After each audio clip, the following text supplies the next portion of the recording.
Okay, now that we understand how to calculate alveolar oxygen gas concentrations and understand um, arterial gas concentrations, let's talk about a hypoxia and hypoxemia. So, start with a couple of just general terms. Talk about the AA gradient, all of the different types of hypoxemia. One, high altitude, hypoventilation, VQ mismatch. VQ mismatch includes dead space and shunts, which is often considered a fourth and separate form of hypoxemia. Diffusion limitations. Talk about the diffusion formula, what diffuses well, what doesn't, perfusion limited, diffusion limited, and how exercise affects it. And then we'll just go into how supplemental oxygen is going to affect each of these 5 different hypoxemic conditions. Couple terms. Anoxia is the absence of oxygen delivery to tissues. Hypoxia is just decreased oxygen delivery to tissues, not to be confused with hypoxemia. Remember that emia is anything to do with the blood. So hypoxemia is just low arterial oxygen content, a low PaO2. Hypoventilation really just means that ventilation is the process of getting air in and out of the lungs, so you're not getting enough air in and out of the lungs. This could be a low ventilation rate or low tidal volume. Ischemia, again, emia is blood, so this is insufficient blood flow to tissues, and then infarction would be a complete absence of blood flow to tissues, which results in necrosis. So a clot could lead to ischemia or an infarction, and that could lead to hypoxia. Alternatively, hypoventilation and the other conditions, high altitude, VQ mismatch, shunt, and diffusion issues like interstitial lung diseases could lead to hypoxemia, low arterial oxygen blood content, which could lead to an absence or deficiency of oxygen content in the tissues. Just to really make sure everyone has the terms clear. Causes of hypoxia. Your heart stinks, cardiac output, you've got an arrhythmia, you've got a heart failure, you're just not pushing out blood, dilated cardiomyopathy, hypertrophic cardiomyopathy, etc. Ischemia, maybe because of a clot. Anemia, maybe you're anemic, you have a thalassemia, you have an iron deficiency, you have, you have a hemoglobin poisoning, you have carbon monoxide or methemoglobinemia. So your hemoglobin is either in the oxidized state or it's all soaked up and just is not binding on or is binding into oxygen very well and is not letting go of oxygen very well. Cellular poisoning, so cyanide, you can't use your oxygen because complex 4 is being inhibited. Beriberi, you can't go through aerobic cellular respiration because you need thiamide to fuel the pyruvate dehydrogenase complex.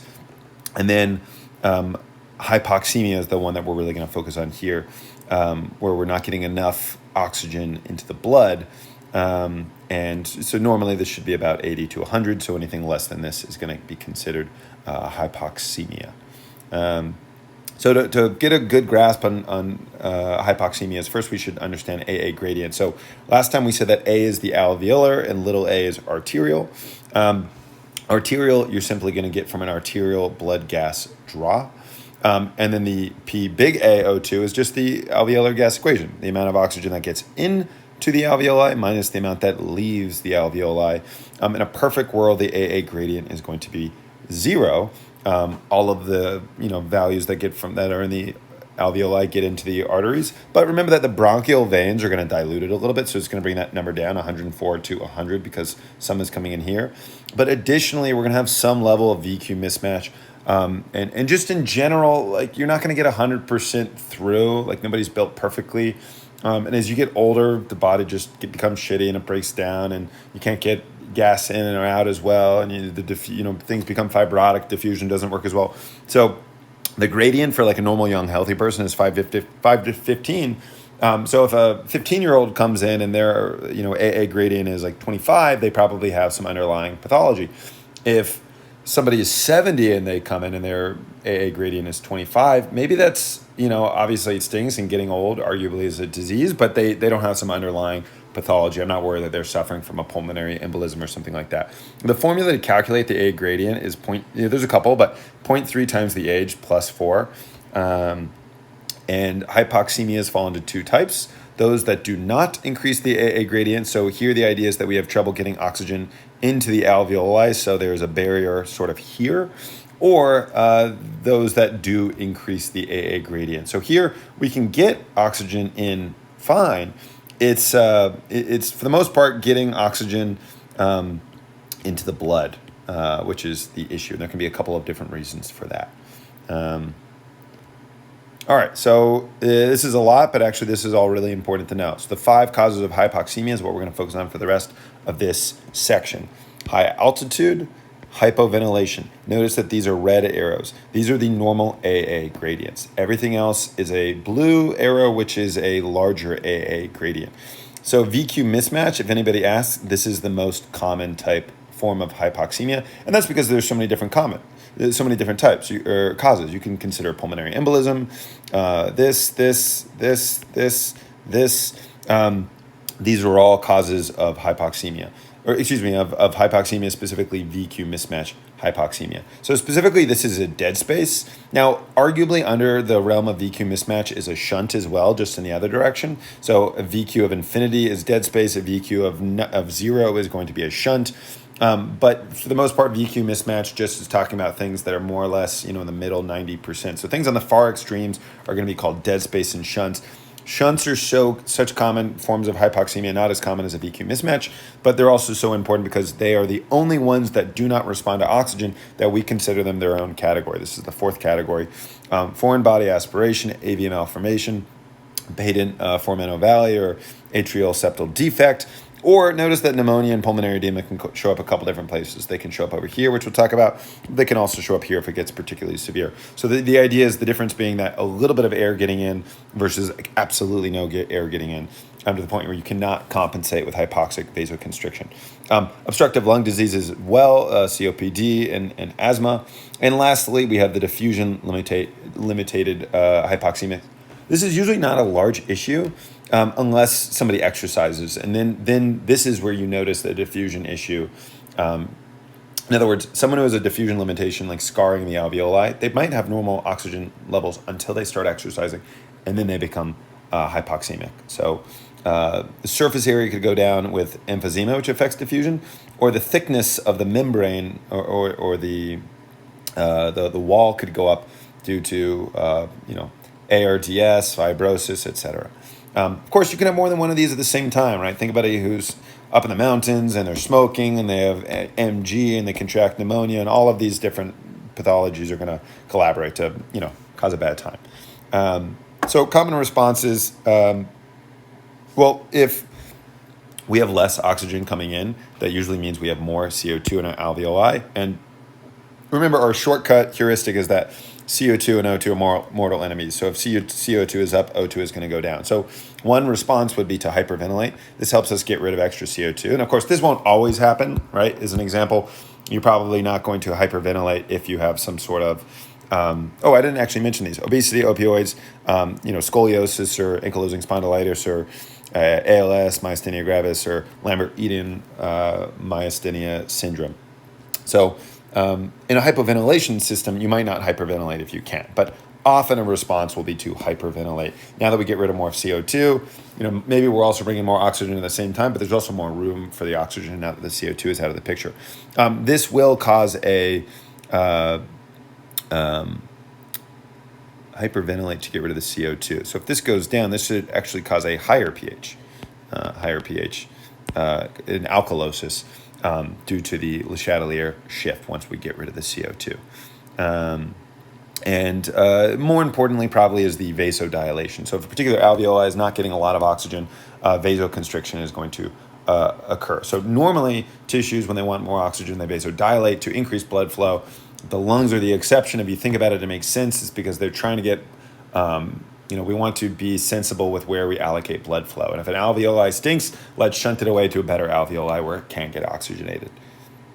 Over time, this constriction can lead to hypertension and cor pulmonale, right-sided heart failure, which is going to cause lower levels of edema, ascites, jugular venous distension, etc. All right, so number one cause of hypoxemia, not just number one and arbitrarily how I numbered it. Remember, the VQ mismatch is the most common. As you go up, as we saw earlier, there's less atmospheric pressure. There's, it's still 21% oxygen, but there's just less particles in general. So this is normally our equation, but our equation sort of becomes this. So this value becomes lower, and if that value becomes lower, the alveolar oxygen content becomes lower. Having said that, you can still equilibrate with the capillaries perfectly fine. So that's why we have a normal AA gradient. So in other words, it's a 70 because we have trouble getting oxygen in. Why? Because there's no oxygen in the atmosphere. But you can diffuse perfectly fine. Notice this is PaO2, so 70 would be 70 once it equilibrates, but remember that the bronchial vein might dilute it a little bit, and so maybe it'll be something like 60. Adaptations of high altitude, more EPO, it means more red blood cells, and 2,3 BPG to stabilize the tense conformation. Remember, earlier we had that 38%, but when you're at a high altitude, now it's maybe 30%, but with a right shift, you can get it to be 37%. So sure, you pick up a tiny bit less oxygen, but that's compensated by the fact that you're offloading way more oxygen. The hemoglobin is not binding as tightly in the tissues, which is what we want. This is just a fun little picture. So 40 and 40, but now it's 70 because you have not a lot of oxygen in the atmosphere. And this should say, just for the rest of these pictures, this should say vein, this should say vein, this should say capillary, this should say capillary, and everything else is correct. This is the artery. I guess this is technically the pulmonary. Oh my gosh. Yeah, this is the pulmonary vein. Pulmonary. Oh gosh. So this is the pulmonary vein oxygen content, while as this is just the venous oxygen content. I mean, you guys should know what this is, but I just really want to spell it out. So venous, capillary, and then over here we're going to have the pulmonary vein. And then over here, this is correct. This is the pulmonary artery. So we're at 40. We should perfectly equilibrate to 70 because there's no issue with diffusion. But and so now the pulmonary vein has 70, but the bronchial vein dilutes it. And so now, the rest of the pulmonary vein, which is going to go through the left side of the heart and now go into the systemic arteries, this PA is going to be 60. So just we're going to see a bunch of these same pictures, so make sure that that's very clear. AA gradient is fine, and yet we have a low PaO2. By the way, don't take these numbers too seriously. I just made up all of these numbers just to illustrate the point. I think they're pretty good, but just don't too obsess too much about anything.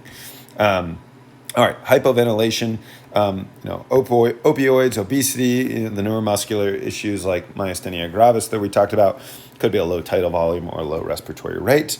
And so here the idea might be that, one, you're bringing in not enough oxygen because your breaths are very shallow, or the frequency is too low. But again, think that if you're not breathing, you're also not getting a lot of CO2 out. Not a lot of CO2 going out, and remember they're mortal enemies, means that less oxygen will come in. It's crowding the alveoli. So again, weight, drugs, and something like ALS.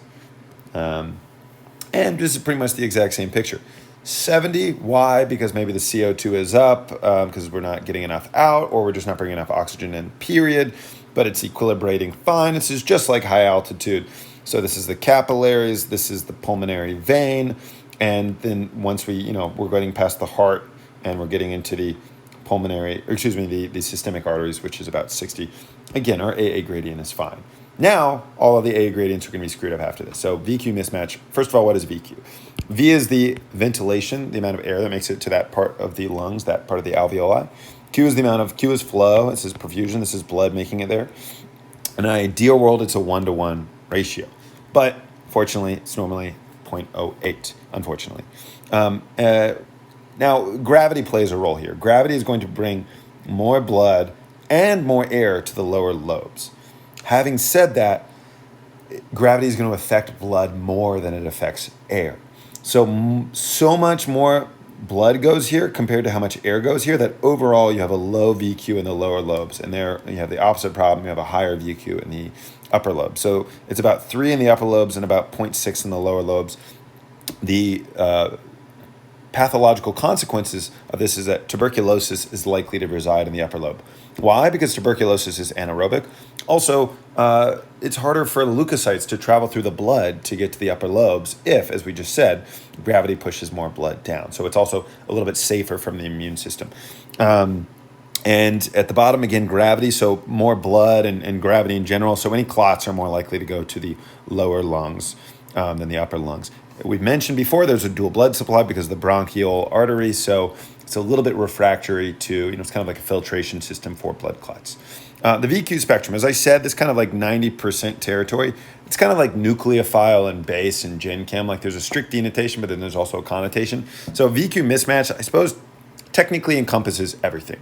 However, I think usually when it's used, people are using it in this like 90% region. So, this 90% is encompassing all of this. So at the extreme ends, we stop calling it a VQ mismatch. We call it dead space. We call it a shunt.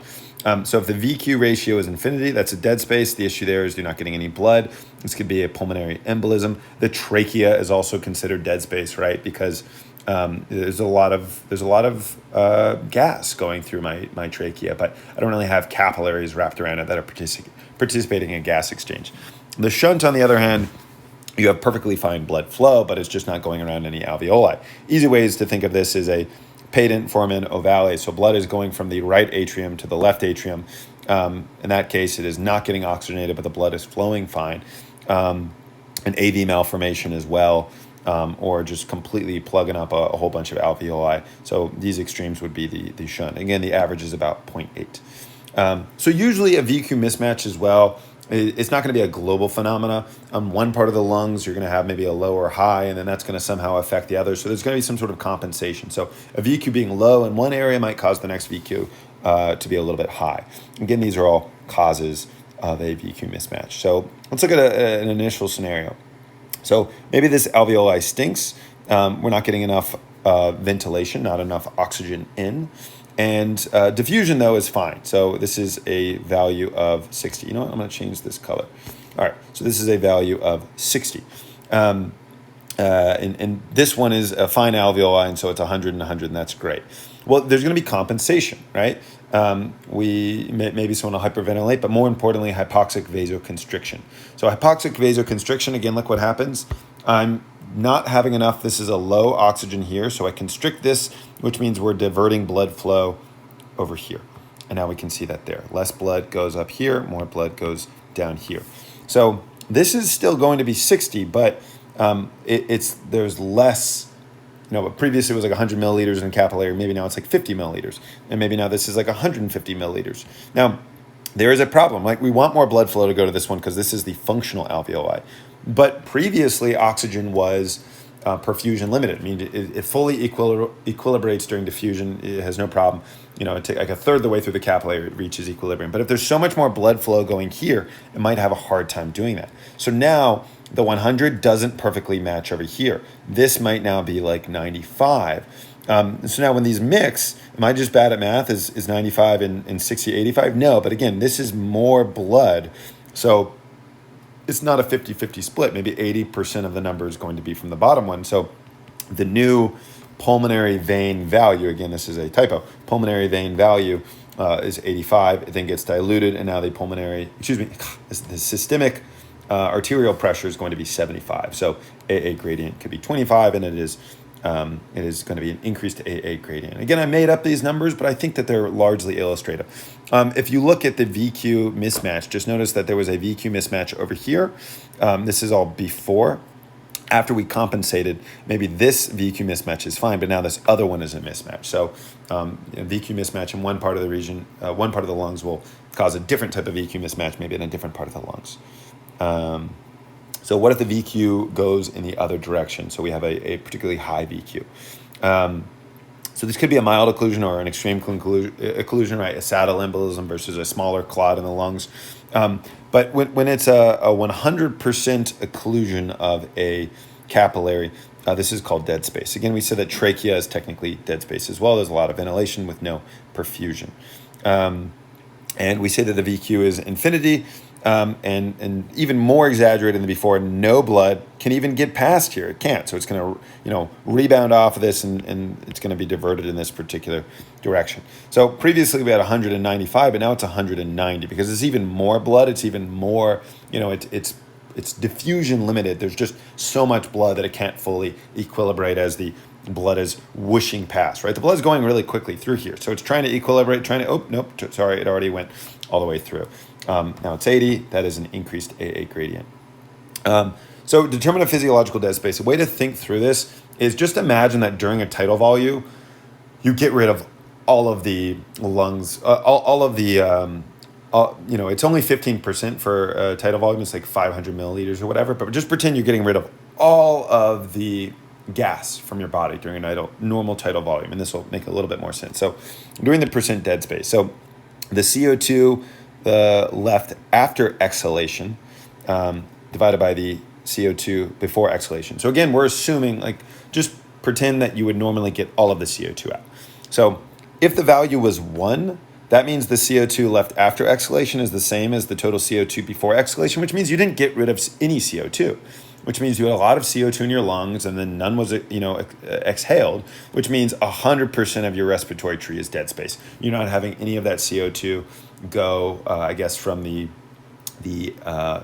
pulmonary capillaries into the alveoli and then out. So it's 100% dead space. So that would, obviously, this is made up. This is an extreme. It can never happen, but that's what 1 be. If it would be 0, that means there was no CO2 left after exhalation. You completely got rid of all of it. There was perfect gas exchange. All of the CO2 from your blood got into the alveoli and then it was breathed out. So how to calculate this? The CO2 left after exhalation. Well, this is just the original amount of CO2 minus the exhaled amount of CO2. The original amount of CO2 is just the PA CO2. And then the amount exhaled is the expired CO2. Again, the reason that this is what it is because the alveolar is the same as the arterial. So the percent dead space can be said to be the dead space volume divided by the tidal volume. Again, assuming just that we're getting everything out in one breath, for me, is the easiest way to think about it. So the CO2 left after exhalation is the arterial CO2 minus the expired CO2 divided by just the total arterial CO2. So in other words, if the PCO2 is 40 and the expired is 30, 30 minus 40 over 40 is 25%. So 25% of our lungs would be dead space in this example. So now if a tidal breath was 500 milliliters, then 125 milliliters of it is wasted on dead space, whether this is anatomic or just a severe, VQ, pulmonary embolism type mismatch. You can use this to calculate alveolar ventilation. So the volume of air reaching the alveoli, well, this should be the total volume minus the amount of dead space volume.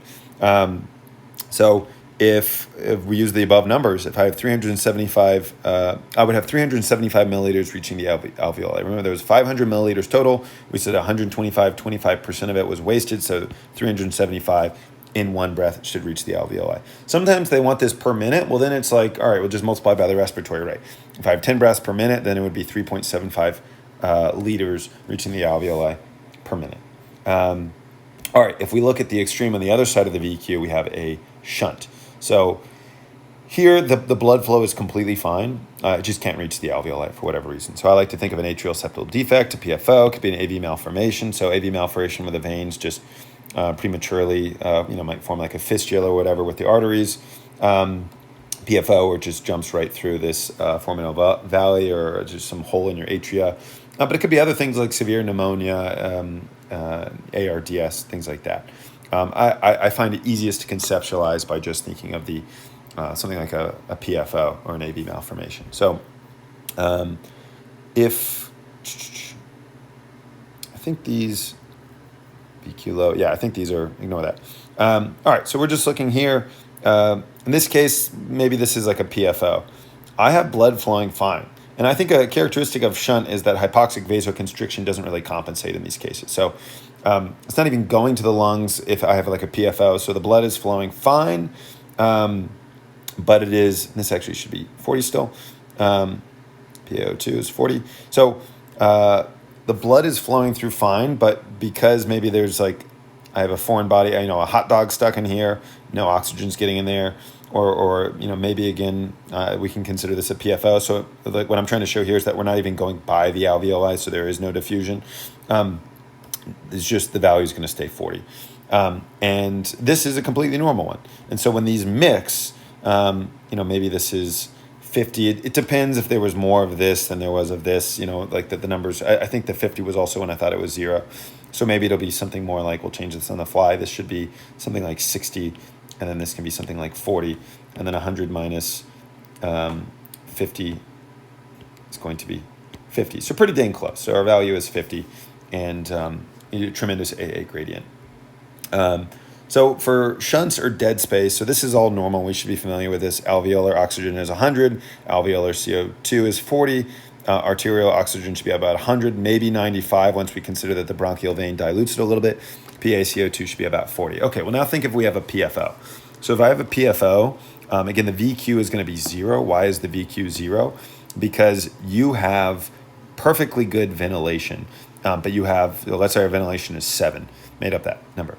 It's 7, but my Q is going to be, or actually, no, sorry. The ventilation is, maybe we have like something stuck in here. So there's going to be like no air. There's no ventilation of this blood vessel, while the flow is going to be perfectly fine. So this could be 1,000, and this is going to be about 0. So why is the PaO2 0? So now I think of like like a PFO. No blood is going anywhere near an alveoli. So there is no alveolar oxygen to talk about. There is no alveolar CO2 to talk about. And if there's no exchange, then, well, the arterial oxygen and the arterial CO2 should be the same as they were for the venous CO2 and the venous O2. On the other hand, we have like a dead space. So if I have like a clot or something, so now I'm going to have perfectly, so this is where I should say that there's a perfectly fine amount of ventilation that's coming in. Maybe it's 7. It's divided by the flow. Well, there's basically no flow, 0.0001 or 0.0000, et cetera, 1. This is effectively a really large number. We can just call it infinity. So the PaO2 should be 150. Why? Because the reason it's not 150 is because some of it gets consumed. Some of it gets taken out of the alveoli, or we can think of it as competing with the CO2 for space. But there is no CO2 getting in here, period, because it can't get past this blockage. So this is just straight up what the inspired oxygen content is once we take into account the humidified air, subtracting it from 160 to 150. And then none of the CO2 can get into the alveoli, so it should be 60. Why are the arterial values? So the arterial values, we can imagine arterial here meaning that you have this as a systemic thing, or you can just think of the pulmonary veins when you're talking about these two values right here. They should be nothing. So in other words, if I'm talking about right here, nothing's getting through. So there shouldn't even be a number to talk about for here and for here. Diffusion limitation. So we have this great formula. Diffusion relates to the pressure, the surface area, the solubility, the distance, and the molecular weight. So a larger area, better diffusion. Larger thickness, diffusion is harder. It's got to get through all of this extra crap over here. A molecular weight, we know that O2 and CO2 diffuse well. Larger things don't diffuse as well. They don't get through the membranes as well. So higher molecular weight means I should have a lower diffusion. Higher solubility means it can get through and get into the blood more easily, so that's going to increase diffusion. And a stronger pressure gradient is also going to push things through. That's going to increase diffusion. All of these are perfectly mirrored in that formula. So relevant changes and variables, if you do scuba, nitrogen, or helium, maybe oxygen, but probably nitrogen is going to increase. Low ventilation could affect this. Supplemental oxygen definitely is going to increase the pressure of oxygen and affect the diffusion. Emphysema lowers the surface area, that screws up diffusion. Interstitial fibrosis is going to increase the barrier thickness, that's going to slow diffusion. CO2 is more soluble than oxygen, so it will be affected. It diffuses more easily, so it's defected later. Oxygen would be defected before, so we're usually not going to even worry about CO2 as an issue there. And then exercise usually doesn't affect diffusion. Like you usually find it diffusing. Like even a third the way through the capillary of the alveoli, we diffuse all of equilibrate all of the gases. But if you have an issue, then the exercise is going to exacerbate that issue. So again, normally things are perfusion limited. We have 100 milliliters of capillary gas and maybe 3.5 liters of alveolar gas. And so the capillary gas is going to completely bend towards the alveolar gas. The alveolar gas isn't going to change much. Remember, that's like having 3.5 liters of 100 degrees Celsius water and 100 milliliters of like 20 degrees Celsius water. The 100 degrees Celsius water is barely going to change its temperature at all, while the other one will completely reach thermal equilibrium of about 100. So all of this to say is that blood is normally the limiting factor. So oxygen, CO2, they're great. They very quickly, like a third the way through, are going to equilibrate and match the alveolar concentration.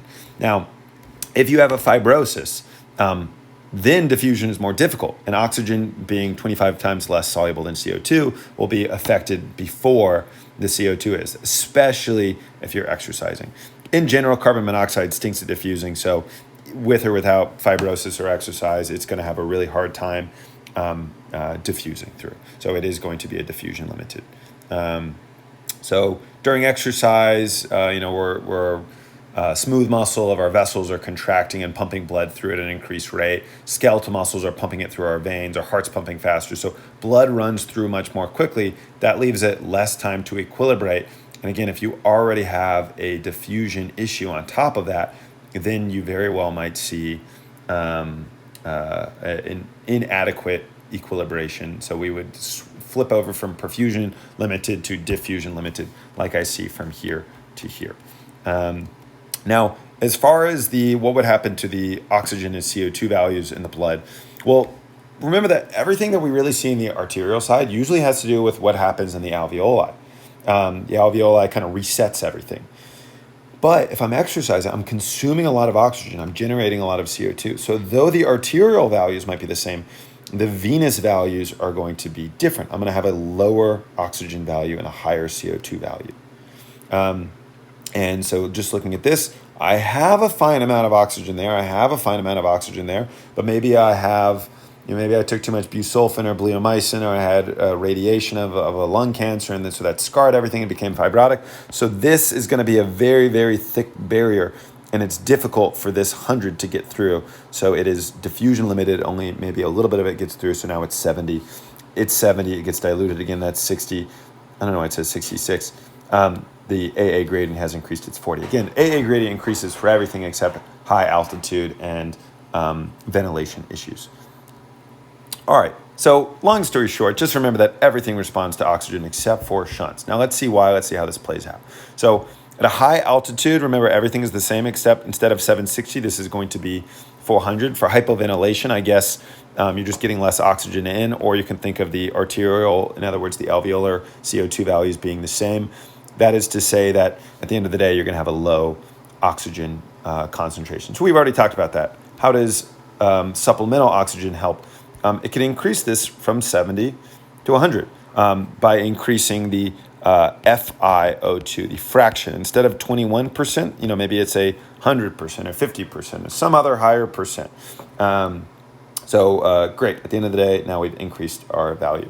What about a VQ mismatch? Okay, well, this is 60 and this is 100. Notice that I've already taken the hypoxic vasoconstriction into account. Here's a value of 75. All right, so this one goes to 120. This one might go to 90. They both went up a little bit. This one does not have a problem with diffusion, so that becomes 90. This one becomes 115, right? It doesn't diffuse perfectly because there's so much blood volume, but it diffuses pretty well, so it's 115. Now, notice these values, 85 to 91, they increased. It did get better, but where was the increase? Does this help as much as this one helped? And the answer is no. The top one actually, the extra oxygen coming in here was much more important than the extra oxygen coming in here. Why?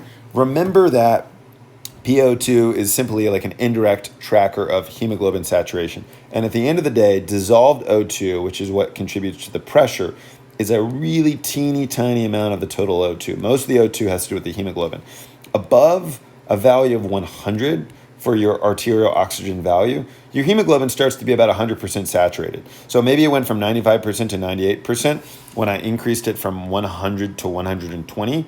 But that's not really a big difference. That's a 3% difference in the hemoglobin, so it doesn't really matter. On the other hand, if I look at this top one, here we went from, I think, like 60 to 90. So now we went from like 75% hemoglobin saturation to 85% hemoglobin saturation. That's really what I care about, is I care about the fact that my hemoglobin saturation went up significantly. Yes, this tracks that, but this, at the end of the day, is the real hero. That's really what we care about. So we did not have equal gains in the top alveoli versus the bottom alveoli. Now, that wasn't really, really important there, but it's going to come up in a hot second with something else that we're going to talk about. So a VQ mismatch with a high VQ, infinite dead space. In other words, we have a pulmonary embolism. Let's see what would happen. So 100% O2, maybe this one would increase a little bit, but it's not diffusing anyway, so who cares? So this goes from 100 to 120, but remember, there was so much friggin' volume here that it had really had a hard time getting through. So maybe 120 makes this 100, which is going to fix everything. So again, we already kind of know the answer. Oxygen is going to help everything except for the shunt. I'm just trying to explain and tease out the logic behind it. So now the shunt, why does it not help with the shunt? Again, there's no compensation. The hypoxic vasoconstriction is not helping. We can imagine that this is like this would be like a foreign body aspiration. Maybe this is like a PFO or a AV malformation. Let's use that. So if I go from 100 to 150, yeah. So again, I probably should have changed the previous one. Who cares? So this is 180. That doesn't help this at all in the slightest. And this goes from 100 to 120. But remember what we said. Above 100, you're just increasing the dissolved oxygen content. You're not actually allowing the hemoglobin. The hemoglobin is already about as saturated as it can be. There's severe diminishing returns. So maybe 95 to 98 or 95 to 90%. It doesn't matter. We're mixing that with 0%. And so we get 49% at the end of the day, which is going to be a low PaO2. And I guess it helped to, we went from 95 to 98, but it basically didn't do anything. So hopefully that makes sense. At the end of the day, shunts do not improve with oxygen. Very important. And then the last one, diffusion limited. So this is 100 and this is 70. But if you remember the formula, diffusion is directly proportional to the pressure. So for whatever reason, low surface area or high membrane thickness is slowing down my diffusion, maybe that can be offset by a really, really, really high pressure differential. And that is going to push more oxygen through so that maybe this is still 100. And hooray, hurrah, we've now fixed it. So oxygen helps this as well.